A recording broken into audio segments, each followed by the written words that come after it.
BJP सरकार किपरि भाव में अणदेखा करुचंती लोक माननकु से कथा को आमको लोक माननक पाखरे नहीं कि पहुंचेबाकू पड़िबो।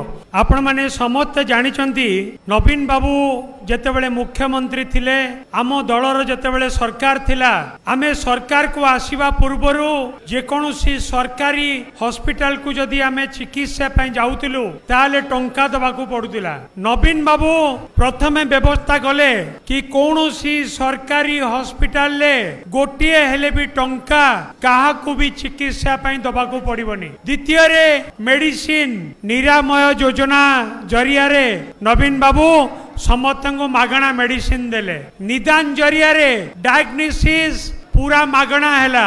एमआरआई हो सीटी स्कैन हो बा जा भी टेस्ट हो मागणा हैला एवं ता सहित भी सबु डिस्ट्रिक्ट हेडक्वार्टर रे भी केमोथेरापी मागणा रे दिया गला। केमोथेरापी डायलिसिस मागणा रे दिया गला एवं 8 गोटी नुआ मेडिकल कॉलेज हॉस्पिटल करा गला। 8 गोटी नवीन पटनायक समय रे एवं बिजू स्वास्थ्य कल्याण योजना जो योजना रे प्राइवेट हॉस्पिटल को जदि कई चिकित्सा पई गले ताले तांकू मध्य गोटे टंका भी दबाकू पड़िलानी। कार्ड देखैबे एंड टू एंड मागणा रे चिकित्सा पाइबे। किंतु आज बीजेपी सरकार परे बिजू स्वास्थ्य कल्याण योजना को बंद कर दिया गला एवं जो नुआ योजना करा गला से नुआ योजना रे आज पेशेंट माने रोगी माने हंत संत होउचंती। प्राइवेट हॉस्पिटल तांको एडमिशन करूनी। जदि कोनोसी गोटे रोगी की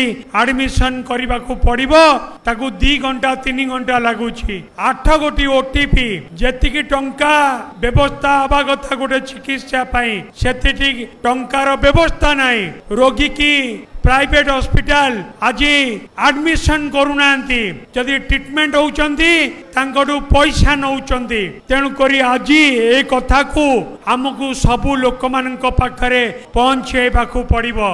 स्वास्थ्य सेवा रे आम हॉस्पिटल जरिया रे सबु सीएससी पीएससी सब सेंटर रो डेवलपमेंट पाई मध्य नवीन पटनायक सरकार पदक्षेप नैतिले। आम सरकार स्वास्थ्य क्षेत्र रे कौन करथिले एवं आजिर बीजेपी सरकार किपरि भाव में अणदेखा करुचंती लोक माननकू से कथा को आमको लोक माननक पाखरे नहीं कि पहुंचेबाकू पड़िबो।